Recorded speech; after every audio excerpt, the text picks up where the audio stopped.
Selamat pagi para mahasiswa sekalian yang saya cintai dan saya banggakan. Pagi hari ini kita akan melihat topik pembicaraan kita yang dalam rangka kesejahteraan, masih dalam rangka kesejahteraan pegawai, yaitu dengan judul cuti pegawai. Jadi bagi para pegawai, kata cuti ini tentu sudah jadi hal yang akrab ya, Cuti menjadi salah satu hak bagi para pegawai, terutama pegawai negeri sipil dan juga bagi para karyawan swasta, pemerintah maupun perusahaan swasta yang mempekerjakan para pegawai dan karyawan.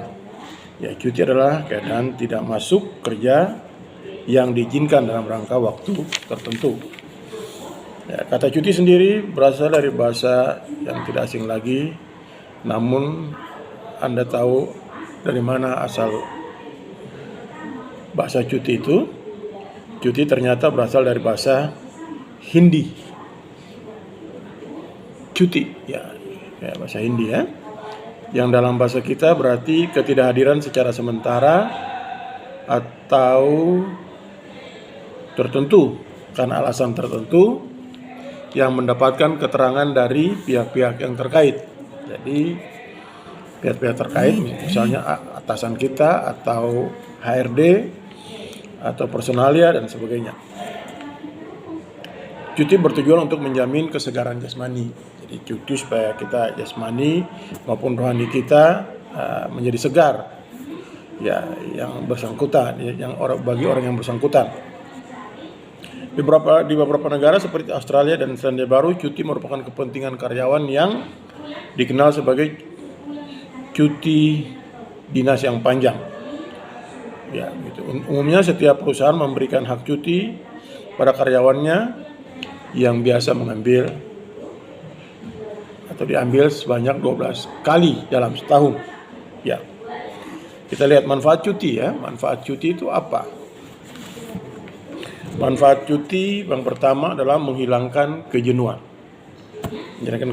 Kalau orang bekerja sampai rasa jenuh, rasa bosan dalam pekerjaannya, sebaiknya dia mengambil cuti dan jangan buru-buru meresign ya, tapi ambil cuti. Itu yang penting supaya dapat kesegaran lagi. Ya. Kemudian kita melihat manfaat yang kedua itu membuat lebih produktif. Ya kan, setelah cuti dan mengambil cuti, lalu dia melihat ada satu manfaat yang produktif, yaitu bisa masuk kerja lagi dan produktif dalam arti kreatif. Jadi dia bisa produktif dan kreatif. Itu yang kita lihat. Kemudian yang ketiga, mendapatkan inspirasi baru. Ya, bagi seorang pekerja yang di bidang kreatif, dia akan mungkin berjalan-jalan kemana cuti, lalu berjalan-jalan kemana ke daerah-daerah tertentu yang bisa dirasakan aman, nyaman di situ. Lalu dia mungkin bisa lihat pemandangan-pemandangan yang ada, lalu tiba-tiba ada timbul inspirasi ya. Jadi inspirasi yang kreatif. Ya. Satu ketika saya dulu bekerja di marketing, lalu ketika saya pergi untuk ikut pemakaman di daerah Karawang, itu namanya San Diego Hill. Ya, di situ ternyata di belakangnya pemakaman, tapi di depannya itu ada ruang tunggu bagi pengantar itu yang begitu mewah. Dan waktu itu saya punya ide bagaimana kalau saya bikin pameran di sini. Ya, ketika saya ajukan usulan itu, semua pada tertawa saya, bilang ini marketing kuburan. Tapi apa yang terjadi? Hasilnya baik. Kita merasakan hasilnya baik sekali. Ya. Jadi itu inspirasi ya. Kemudian kita melihat ada jenis-jenis cuti. Jadi jenis-jenis cuti pegawai. Yang pertama adalah cuti tahunan. Setiap tenaga kerja berhak memperoleh 1 hari cuti dalam sebulan atau 12 hari dalam setahun.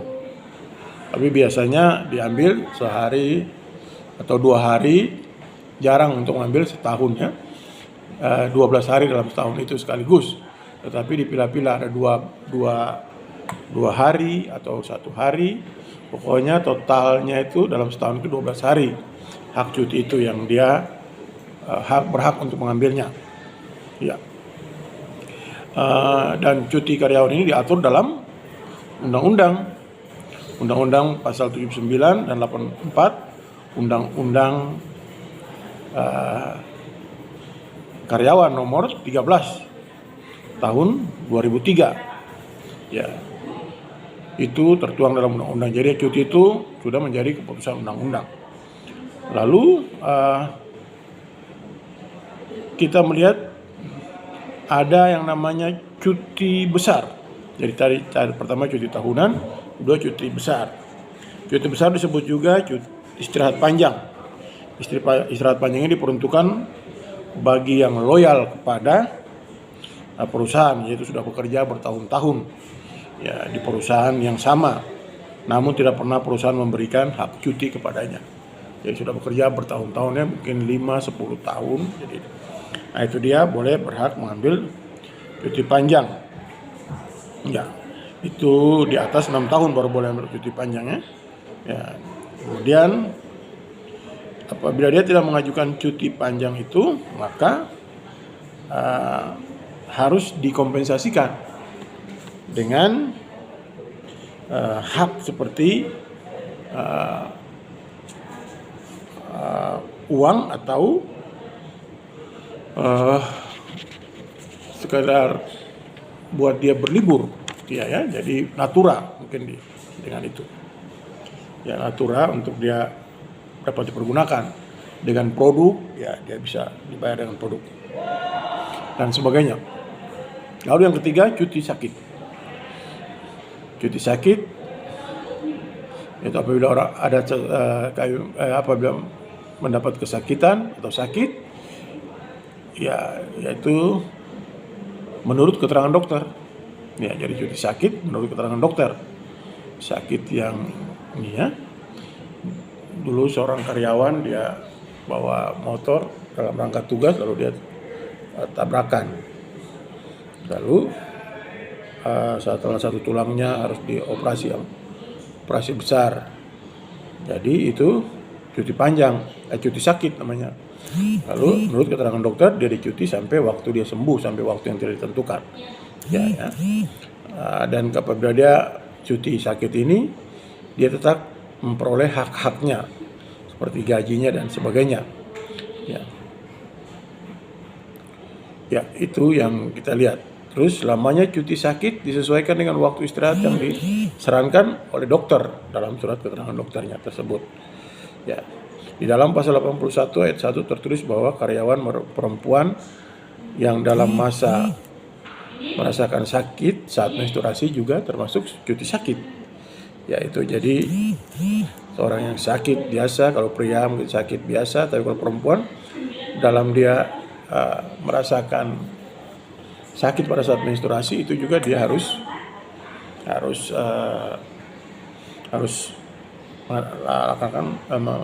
mengajukan cuti sakitnya, atau dia memberitahukan nanti ya bahwa dia harus cuti sakit. Kemudian keempat adalah cuti bersalin dan melahirkan. Cuti bersalin, kalau karyawan perempuan berhak mendapatkan cuti bersalin atau melahirkan. Cuti ini diambil sebelum dan setelah melahirkan. Hak cuti melahirkan ini diberikan agar karyawan perempuan dapat mempersiapkan diri sebelum proses melahirkan dan dapat merawat anaknya dengan baik setelah melahirkan. Ya, itu terdapat dalam pasal 82 ayat 1. Ya, itu ada undang-undangnya. Jadi jangan khawatir kalau seorang perempuan hamil, ya itu biasanya 3 bulan ya. Cutinya itu ya silakan mau 3 bulan sekaligus atau dibagi, kebanyakan seperti itu ya. Jadi sebulan sebelum melahirkan, kemudian 2 bulan berikut setelah melahirkan, supaya masa merawat anak itu panjang. Ya, walaupun nanti diberikan kepada pengasuhnya, tetapi 2 bulan buat seorang ibu dan anak itu cukup membuat mereka akrab, saling ketergantungan. Mungkin pada saat itu ASI yang diberikan juga cukup, dan anak itu lebih mengenal orang tuanya walaupun baru 2 bulan.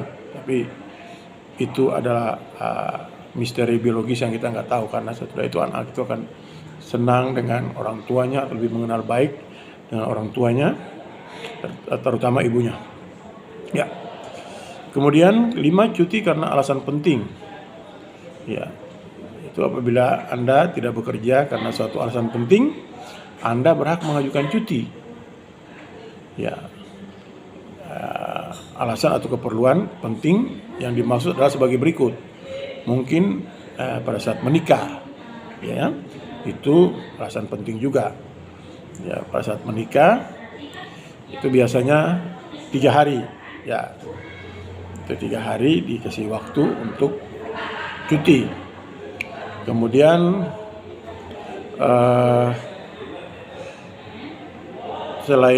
selain menikah, misalnya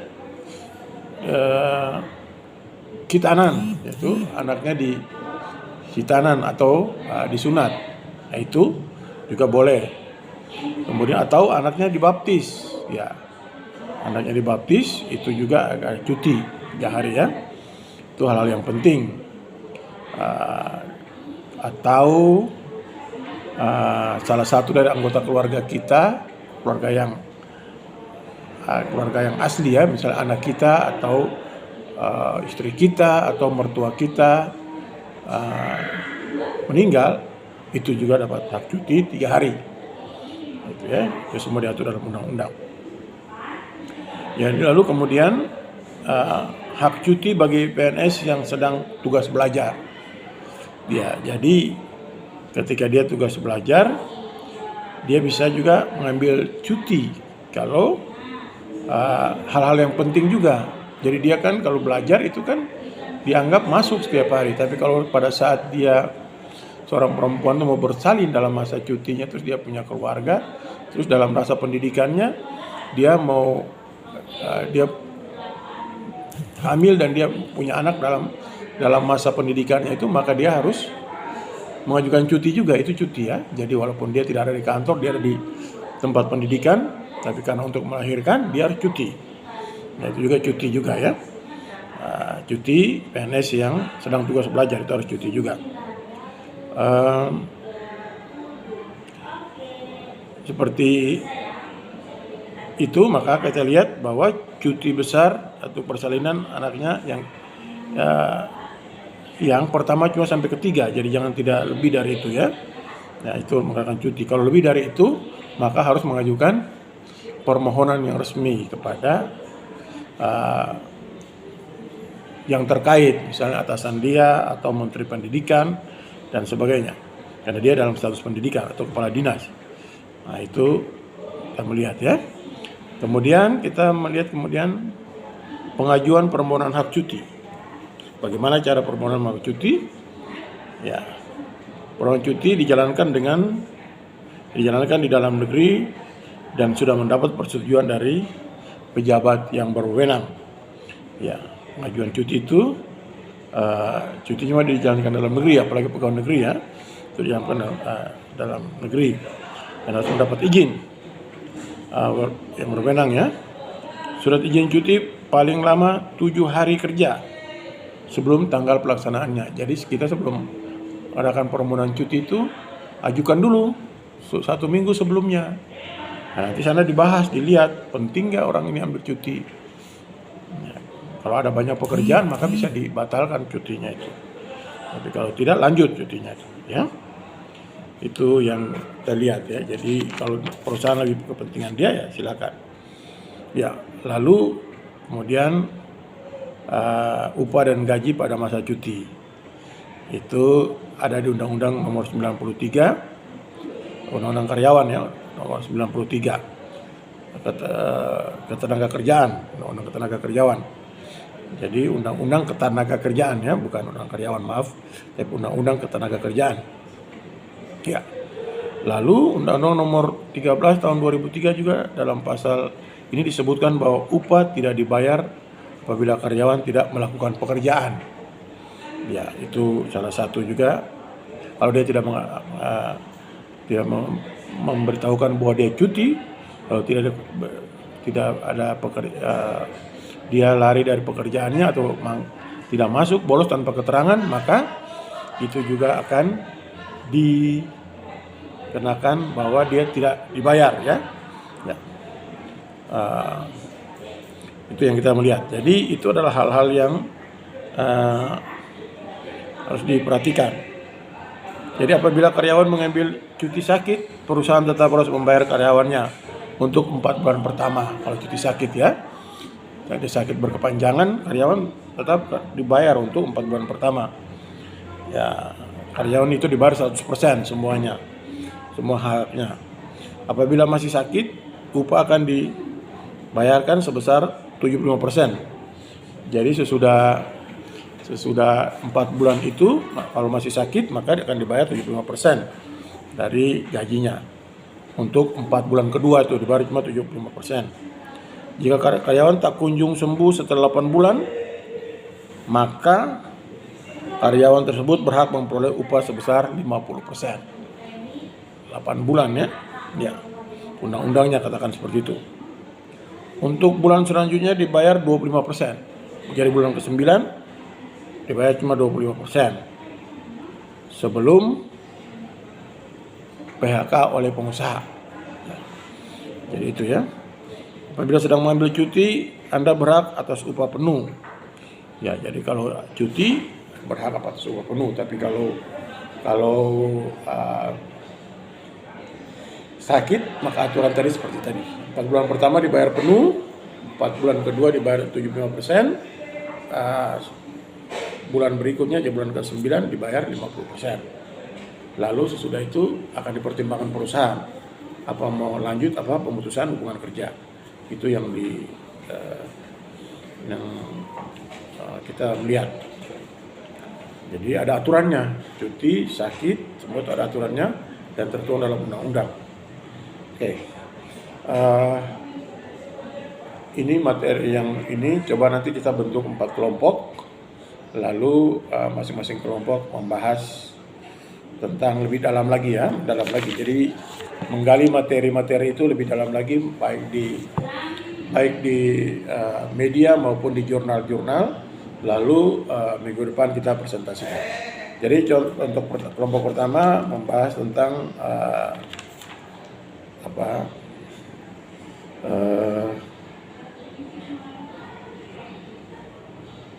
cuti besar. Ya, coba lihat di jurnal apa saja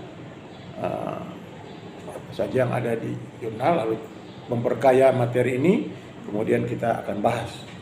Lalu yang kedua, kelompok kedua berbicara tentang cuti tahunan. Jadi kembali lagi menggali di materi di jurnal atau di tulisan-tulisan internasional atau dalam negeri juga silakan, lalu memperkaya. Jadi kita bahas ya, nanti bahas pada kelompok 1 pada minggu pertama, kelompok 2 pada minggu kedua, 3 pada minggu ketiga, dan kelompok 4 pada minggu keempat. Kelompok 3 berbicara tentang cuti sakit ya. Ya, cuti sakit silakan lihat lagi. Lalu